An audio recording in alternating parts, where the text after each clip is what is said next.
ایک گھر سکون، برکت اور محبت کا گہوارہ ہوتا ہے، لیکن جب گناہ اس گھر میں داخل ہوتے ہیں تو وہ سب کچھ تباہ کر دیتے ہیں۔ گناہ سکون کو ختم کر دیتے ہیں، محبت کو جڑ سے اکھاڑ کر پھینک دیتے ہیں، نفرتیں عروج پر لاتے ہیں۔ خاص طور پر عورت کے اعمال پورے گھر کے ماحول پر اثر ڈالتے ہیں۔ چند ایسے گناہ ہیں جو عورت کے ہاتھوں نہ صرف گھر کی بربادی کا باعث بنتے ہیں بلکہ غربت، بے سکونی اور پریشانیوں کا سبب بھی بن جاتے ہیں۔ حدیث پاک میں آتا ہے، اللہ کے رسول نے فرمایا، رسول کریم صلی اللہ علیہ وآلہ وسلم نے فرمایا اللہ تعالیٰ اس گھر میں برکت نازل نہیں فرماتا جہاں جھوٹ بولا جاتا ہو۔ اللہ تعالیٰ اس گھر میں برکت نازل نہیں فرماتا، اس گھر میں رحمت کے فرشتے نہیں آتے جہاں غیبت کی جاتی ہو، جہاں کسی کا حق مارا جاتا ہو، جہاں چغلی کی جاتی ہو۔ اور وہ عورت جو اپنے شوہر کی نافرمانی کرتی ہے اور اس کے حق کو ادا نہیں کرتی، اس عورت کا عمل اللہ کے نزدیک قابل قبول نہیں ہے۔ مطلب اللہ تعالیٰ اس عورت کے عمل کو قبول نہیں کرتا جو اپنے شوہر کی نافرمانی کرتی ہے، تب تک جب تک وہ اپنے شوہر کو راضی نہیں کر لیتی، جب تک وہ اپنے شوہر کو راضی نہیں کرتی، تب تک نہ تو اس کی نماز قبول ہے، نہ تو اس کا روزہ قبول، اس کا کوئی بھی عمل اللہ تعالیٰ قبول نہیں کرتا۔ عورتوں مردوں کے آخر وہ کون سے گناہ ہیں جو ہنستے بستے گھروں کو اجاڑ کے رکھ دیتے ہیں، گھر میں پریشانیاں، مصیبتیں اور غربت لانے کا ذریعہ بنتے ہیں؟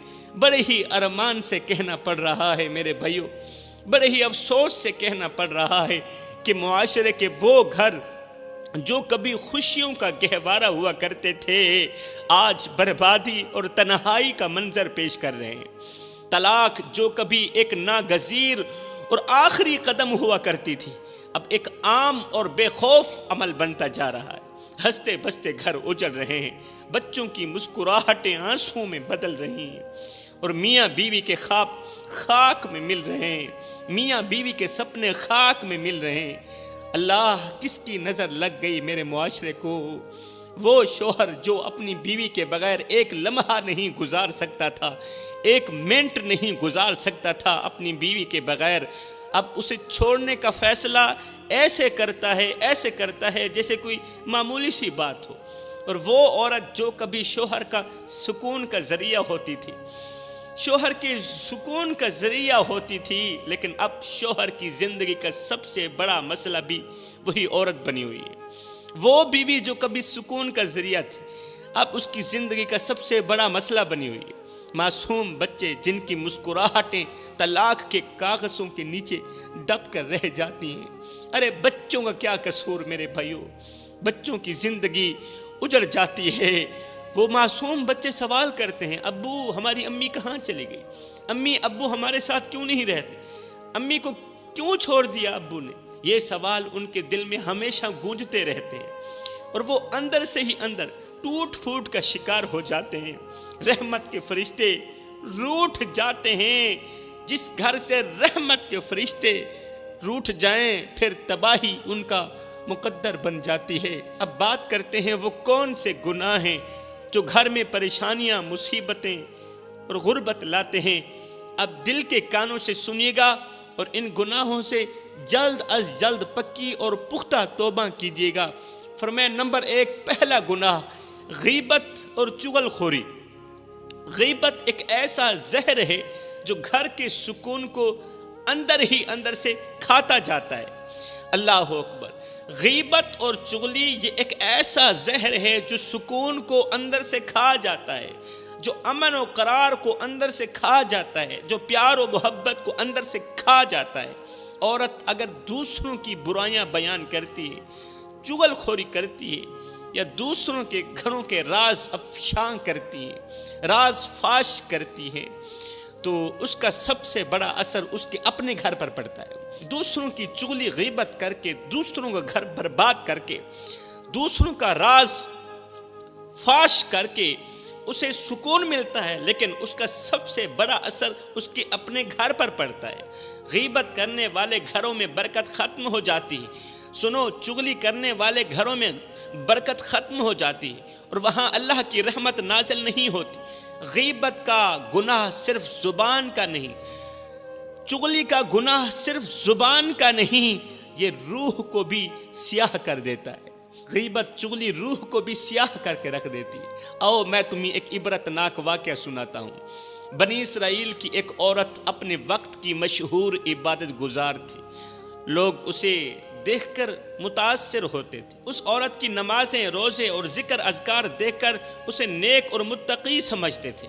وہ ہر وقت عبادت میں مشغول رہتی تھی۔ اس کی زبان سے اللہ کا ذکر کبھی رکا نہیں تھا، لیکن اس عبادت کے پیچھے، اس کی نمازوں کے پیچھے، اس کے سجدوں کے پیچھے ایک ایسی حقیقت چھپی ہوئی تھی جس کا پردہ اس کی موت کے وقت فاش ہوا۔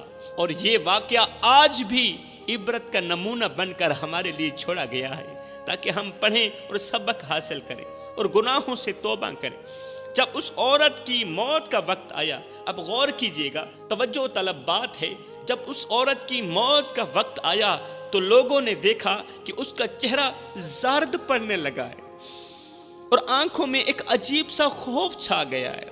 اس کا چہرہ زرد پڑنے لگا ہے، آنکھوں میں ایک عجیب سا خوف چھا گیا ہے۔ ارد گرد لوگ جمع ہو گئے اور اسے اس دور کے نبی کا کلمہ پڑھنے کی تلقین کرنے لگے۔ مرنے والی عورت کو، عبادت گزار کو اس دور کے نبی کا کلمہ پڑھنے کی تلقین کرنے لگے، لیکن حیرت کی بات یہ تھی کہ اس کی زبان پر کلمہ کے بجائے دوسروں کی برائیاں تھیں۔ کلمہ کے بجائے دوسروں کی برائیاں تھیں، غیبت تھی، چغلی تھی۔ وہ اپنے شوہر، رشتہ داروں اور پڑوسیوں کی غیبت کیے جا رہی تھی۔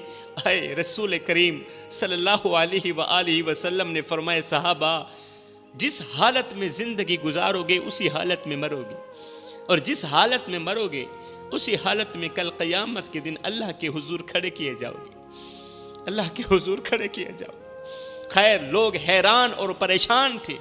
جو عورت زندگی بھر عبادت کرتی رہی، وہ آخری وقت میں غیبت کیوں کر رہی؟ آخری وقت میں اس کا خاتمہ ایمان پر کیوں نہیں ہو رہا؟ آخری وقت میں وہ کلمہ کیوں نہیں پڑھ رہی؟ ہر کوئی دعا کر رہا تھا کہ اللہ اسے ہدایت دے، اللہ اسے کلمہ پڑھنے کی توفیق دے اور اس کی زبان سے کلمہ طیبہ نکلے، لیکن اس کی زبان غیبت کے زہر سے خالی نہ ہوئی۔ غیبت ہی کرتی چلی جا رہی تھی، چغلی ہی کرتی چلی جا رہی تھی۔ آخر کار اس کی روح اس کے جسم سے نکلی، اس کی روح اس کے جسم سے نکلی۔ اب توجہ طلب بات ہے، لیکن روح کے ساتھ ایک خوفناک چیخ سنائی دی۔ لوگوں نے دیکھا کہ اس کی روح کو اس کے جسم سے جدا کرتے ہوئے فرشتے کانپ رہے تھے، روح نکالنے والے فرشتے کانپ رہے تھے۔ اس کی روح نے اسے بد دعائیں دینا شروع کی۔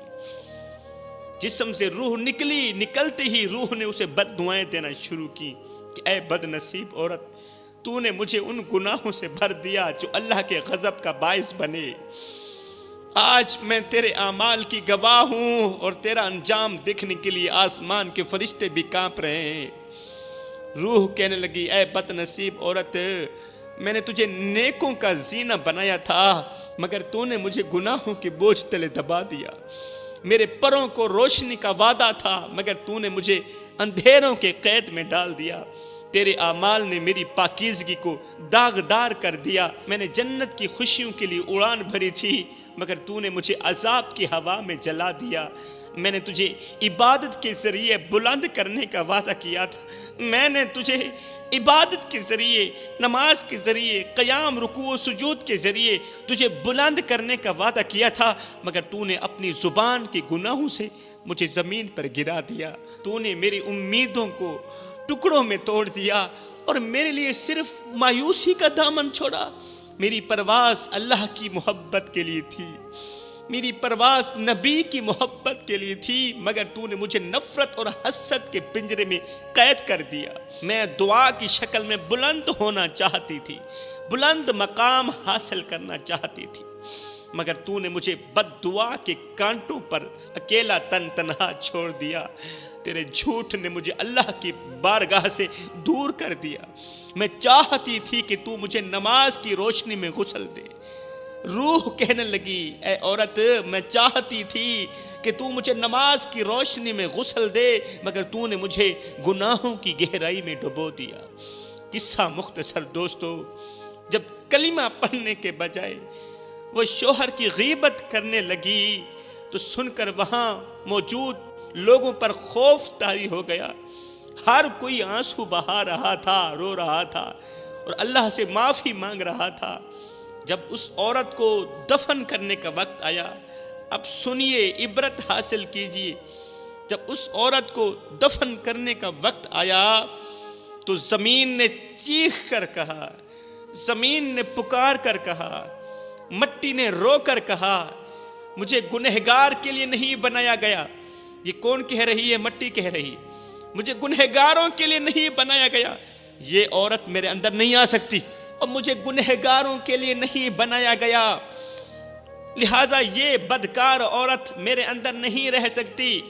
میں پاکیزگی کا لباس پہننے والوں کے لیے ہوں، گناہوں کا بوجھ میں نہیں سہ سکتی۔ میری گہرائی سکون کی جگہ ہے، میری تنہائی سکون کی جگہ ہے، نہ کہ تیرے جیسے گنہگار کی جگہ۔ تو نے اپنی زبان سے زہر اگلا، اے بدبخت عورت، اے بدقسمت عورت، تو نے اپنی زبان سے زہر اگلا۔ اب میں تجھے اپنے اندر کیسے جگہ دوں؟ بتا، تیری ساری زندگی گناہوں میں گزری، ساری زندگی تیرے اوپر اللہ کی لعنت پڑتی رہی، اب میں تجھے اپنے اندر کیسے جگہ دوں؟ میری ذمہ داری انسان کے لیے راحت ہے، میری ذمہ داری مرنے والے کے لیے سکون ہے، مگر تو نے تو مجھے عذاب کا میدان بنا دیا۔ مجھے حکم ہے کہ میں اللہ کے نیک بندوں کو سنبھالوں، مجھے حکم ہے کہ میں اللہ کے نیک بندوں کو سکون دوں، مگر تیرے جیسی گنہگار کے لیے میرے دروازے بند ہیں، میرے اندر سکون کے دروازے بند ہیں، میرے اندر راحت کے دروازے بند ہیں۔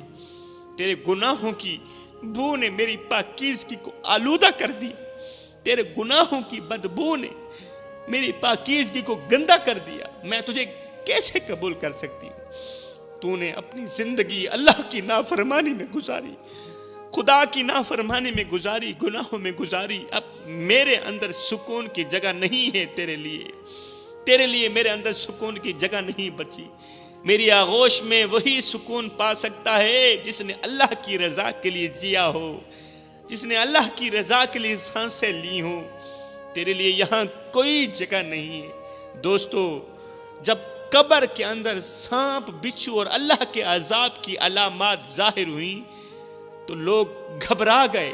لوگوں نے اپنی آنکھوں سے قبر کے اندر جب کیڑے مکوڑے اور عذاب دیکھا تو لوگ گھبرا گئے اور اس کی تدفین دوسری جگہ کرنے کا فیصلہ کیا۔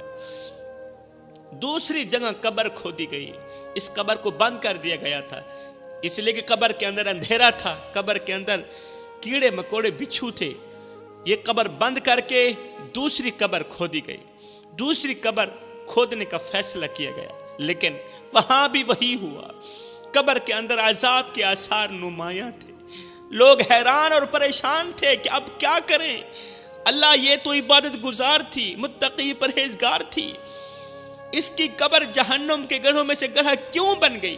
تیسری قبر کھودی گئی۔ جب پانچویں قبر کھودی گئی تو جیسے ہی لوگ اسے دفن کرنے لگے تو آسمان سے ایک پرچہ زمین پر گرا۔ توجہ طلب بات ہے میرے بھائیوں، جب لوگ پانچویں قبر کے اندر اس عورت کو دفن کرنے لگے تو آسمان سے زمین پر ایک پرچہ گرا۔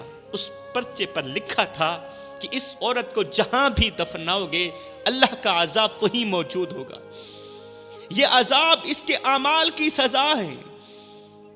یہ عورت جو دنیا میں بو کر آئی ہے آج وہی کاٹے گی۔ اللہ اکبر، یہ عورت جو دنیا میں بو کر آئی ہے وہی کاٹے گی۔ یہ تحریر پڑھ کر وہاں موجود لوگ زاروں قطار رونے لگے، لوگ لرز اٹھے، ہر آنکھ اشکبار تھی اور ہر دل خوف سے کانپ رہا تھا۔ لوگوں نے اس عورت کو وہیں دفن کر دیا، وہیں دفن کر دیا، لیکن اس کی قبر ہمیشہ کے لیے عبرت کا نشان بن گئی۔ اس کے شوہر سے لوگوں نے پوچھا، اس کی تدفین کے بعد شوہر سے لوگوں نے پوچھا کہ تیری بیوی تو عبادت گزار تھی، نمازی تھی، پھر اس کا ایسا انجام کیوں ہوا ایسا انجام؟ اب دل کے کانوں سے سنیے گا کہ وہ دنیا میں کون سے ایسے گناہ کرتی تھی کہ ان گناہوں نے اس کی تمام عبادات کو ضائع کر دیا۔ شوہر نے جواب دیا، بھائیو میری بیوی عبادت گزار تو تھی، نمازی تو تھی، لیکن اس کی زبان دوسروں کی برائیاں کرنے سے باز نہیں آتی تھی۔ میری بیوی نمازی تو تھی، لیکن بیوی کی زبان غیبت کرنے سے باز نہیں آتی تھی۔ وہ ہر وقت غیبت کرتی رہتی، لوگوں کو آپس میں لڑاتی اور دوسروں کے معاملات میں دخل اندازی کرتی تھی۔ اس نے کئی ہنستے بستے گھروں کو اجاڑا، غیبت کے ذریعے، چغلی کے ذریعے۔ اس کی عبادت اس کے گناہوں کو نہ چھپا سکی، اس کی نماز اس کے گناہوں کو نہ چھپا سکی۔ کیوں؟ اس لیے کہ اللہ کے ہاں حقوق العباد کا معاملہ سب سے اہم ہے، سب سے قیمتی ہے حقوق العباد کا معاملہ۔ رسول کریم صلی اللہ علیہ وسلم نے فرمایا جو شخص غیبت کرتا ہے وہ ایسے سمجھے جیسے اس نے مردہ بھائی کا گوشت کھایا ہو۔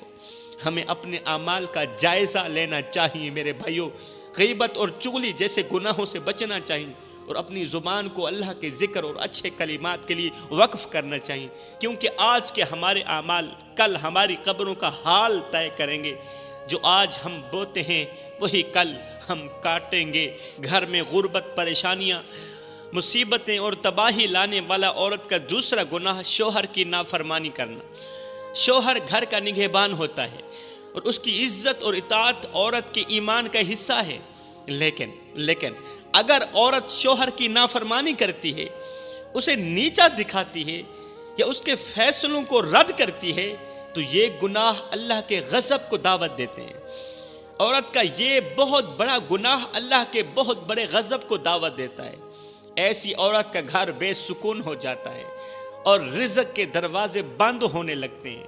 یاد رکھو میری بہنوں، شوہر کی نافرمانی صرف دنیاوی نقصان نہیں، آخرت میں بھی اس کا جواب دینا ہوگا۔ رسول کریم صلی اللہ علیہ وآلہ وسلم نے فرمایا اگر کسی عورت نے اپنے شوہر کی نافرمانی کی، اس کے بستر سے دور ہو گئی اور وہ عورت توبہ نہ کرے، شوہر کو راضی نہ کرے، تو اس پر فرشتے لعنت کرتے ہیں۔ پوری رات فرشتے لعنت کرتے رہتے ہیں تب تک جب تک وہ اپنے شوہر کو راضی نہیں کر لیتی۔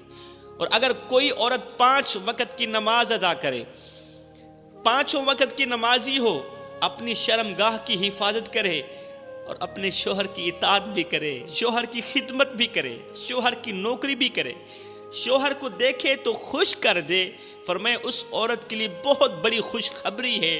وہ خوشخبری یہ ہے کہ وہ جنت کے کسی بھی دروازے سے، جس دروازے سے چاہے گی جنت میں داخل ہو جائے گی۔ وہ جنت کے کسی بھی دروازے سے داخل ہو سکتی ہے۔ رسول کریم صلی اللہ علیہ وسلم نے فرمایا معراج کی رات میں نے جہنم میں عورتوں کی تعداد بہت زیادہ دیکھی۔ جب صحابہ کرام نے وجہ پوچھی تو رسول کریم صلی اللہ علیہ وسلم نے فرمایا وہ شوہروں کی نافرمان تھی، شوہروں کی نافرمانی اور ناشکری کرتی تھی، آج جہنم کی آگ میں چیخو پکار کر رہی۔ شوہر کی نافرمانی کرنے والا گناہ نہ صرف شوہر کے دل میں نفرت پیدا کرتا ہے بلکہ گھر میں آنے والے رزق کو بھی ٹھکرا دیتا ہے، خوشیوں کے جنازے نکال دیتا ہے۔ پھر انسان ساری زندگی سکون کی سانس لینے کے لیے ترستا رہتا ہے۔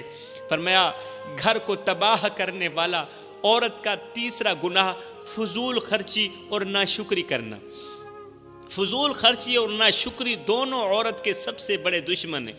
فضول خرچی بھی عورت کی سب سے بڑی دشمن اور ناشکری بھی عورت کی سب سے بڑی دشمن۔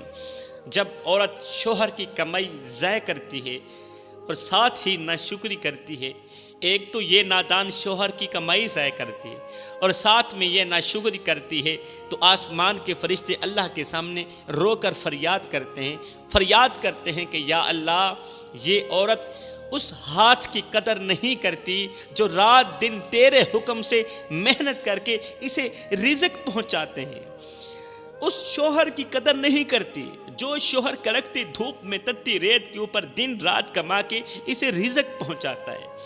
یہ عورت اس شوہر کی قدر نہیں کرتی۔ مالک یہ عورت شوہر کی محنت کی حرمت کو پامال کر رہی ہے۔ محنت کو پامال کر رہی ہے اور تیرے رزق کو اپنی خواہشات کی پھینٹ چڑھا رہی ہے۔ فرشتے کہتے ہیں اے پروردگار عالم، ہم نے تیرے حکم پر اس گھر کو برکتیں پہنچائیں، مگر اس بدبخت عورت نے اپنی ناشکری کے ذریعے ان برکتوں کو زائل کر دیا۔ یا اللہ، اس نے تیرے دیے ہوئے سکون کو اپنی فضول خرچی اور ضد سے برباد کر دیا۔ یہ عورت شوہر کی تھکن کا مذاق اڑاتی ہے، مزید دکھ دیتی ہے، درد دیتی ہے۔ یا رب، ہم نے دیکھا ہے کہ اس کے شوہر کے ہاتھ چھلنی ہو گئے، مگر اس عورت نے شوہر پر رحم نہ کیا، شوہر پر اسے ترس نہ آیا۔ یا اللہ، اس نے شوہر پر رحم نہیں کیا، تو اس پر رحم نہ کر۔ یا اللہ، یہ عورت شوہر کے سکون کو آگ میں جھونک رہی ہے اور تیری نعمتوں کو نافرمانی میں ضائع کر رہی ہے۔ یا اللہ، تو نے ان کے گھر کو محبت سے بھرنے کا حکم دیا، مگر اس بیوی نے اسے حسرتوں اور پریشانیوں کا گڑھا بنا دیا۔ اس گھر کو حسرتوں، پریشانیوں، مصیبتوں اور تباہی کا گڑھا بنا دیا۔ اے اسلام کے مقدس شہزادیوں، ناشکری کا انجام یہ ہوتا ہے کہ جو نعمتیں موجود ہوتی ہیں وہ بھی چھین لی جاتی ہیں۔ یاد رکھنا، جو خدا تیری جھولی کو نعمتوں سے بھر سکتا ہے وہ اسے پل بھر میں خالی بھی کر سکتا ہے۔ جو خدا زندگی عطا کرتا ہے وہ پلک چھپکنے میں موت کی نیند بھی سلا سکتا ہے۔ جسے وہ چھیننے پر آئے تو کوئی روک نہیں سکتا۔ جو خدا تجھے زمین پر چلنے کے قابل بناتا ہے وہ ایک لمحے میں تجھے زمین کے نیچے دفن بھی کر سکتا ہے۔ جو خدا تیرے آنسو پوچھ سکتا ہے وہ تیرے غرور کو ریزہ ریزہ بھی کر سکتا ہے۔ یاد رکھ، جو خدا تجھے عزت کے عرش پر بٹھاتا ہے، عزت کے تاج پر بٹھاتا ہے، وہ تجھے ذلت کے گڑھے میں بھی گرا سکتا ہے۔ تیرے دسترخوان پر جو کھانا ہے وہ تیرے شکر کی بدولت ہے۔ تیرے دسترخوان پر جو روٹی ہے، جو لنگر ہے، وہ تیرے شکر کی بدولت ہے۔ ناشکری نے تو تیرے جیسی قوموں کو برباد کر دیا ہے۔ تیرے جیسی قوم ناشکری کی وجہ سے، بھوک کی وجہ سے مر گئی ہے۔ اللہ اکبر، خدا کی دی ہوئی ہر سانس امانت ہے میرے بھائیو۔ اگر یہ سانس اللہ واپس لے لے تو تیرا یہ خوبصورت وجود مٹی میں مل جائے گا۔ اللہ اکبر، جو خدا رات کو تیرے لیے سکون لاتا ہے وہی خدا سکون کو عذاب میں بدلنے کی قدرت بھی رکھتا ہے۔ گھر میں پریشانیاں، غربت، مصیبتیں اور تباہی لانے والا چوتھا گناہ حسد اور دوسروں کی کامیابیوں پر جلنا۔ حسد ایک آگ ہے جو پہلے دل کو جلاتی ہے اور پھر پورے گھر کو اپنی لپیٹ میں لے لیتی۔ حسد ایک آگ ہے۔ اگر عورت دوسروں کی خوشیوں پر حسد کرتی ہے، ان کی کامیابیوں پر جلتی ہے، تو یہ گناہ عورت کے گھر کے سکون کو تباہ کر دیتے ہیں۔ حسد کرنے والی عورت کبھی خوش نہیں رہ سکتی اور اس کا گھر بھی ایک بے سکون جگہ بن جاتا ہے، اس کا گھر ویرانے میں بدل دیا جاتا ہے۔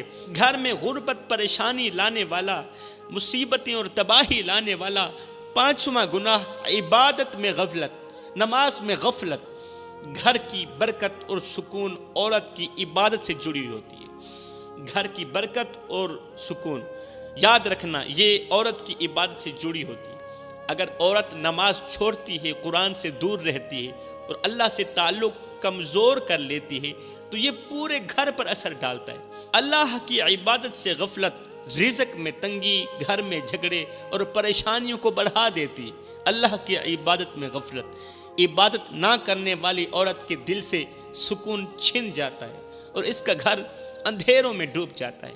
عورت کا سب سے اہم فریضہ اولاد کی صحیح تربیت ہے میری بہنوں، اہم فریضہ اولاد کی تربیت ہے۔ لیکن اگر وہ بچوں کو دینی تعلیم سے دور رکھتی یا انہیں دنیاوی لالچ اور گناہوں کی طرف راغب کرتی ہے تو یہ گناہ پورے گھر کو برباد کر دیتے ہیں۔ بد تہذیب، بد تمیز اور گنہگار اولاد گھر کی بنیادوں کو ہلا کر رکھ دیتی ہے۔ تو فرمایا یہ 5 گناہ گھر میں غربت، بے سکونی اور بربادی کا سبب بنتے ہیں۔ عورت اگر اپنی ذات اور اعمال کی اصلاح کر لے تو پورا گھر جنت کا نمونہ بن سکتا ہے۔ اگر وہ اپنی ذات اور اپنے اعمال کی اصلاح کر لے پھر پورا گھر جنت کا نمونہ بن جائے گا۔ اللہ کے قریب رہنا، نماز قائم کرنا، شوہر کی عزت کرنا اور اولاد کی اچھی تربیت کرنا، یہ وہ اعمال ہیں جو گھر کو برکتوں سے بھر دیتے ہیں، رحمتوں سے بھر دیتے ہیں۔ جو عورت اپنے گھر کو عبادت، محبت اور شکر گزاری سے سجاتی ہے، اس کے گھر میں اللہ کی رحمت اترتی ہے، رحمت بانٹنے والے فرشتے اترتے ہیں۔ لیکن جو عورت گناہوں میں مبتلا رہتی ہے، ان 5 گناہوں میں مبتلا رہتی ہے، اس عورت کے گھر جلد تباہی کا شکار ہو جاتا ہے، تباہی کا شکار ہو جاتا ہے۔ میں دعا کرتا ہوں اللہ ہم سب کو ان 5 گناہوں سے سچی توبہ کرنے کی توفیق عطا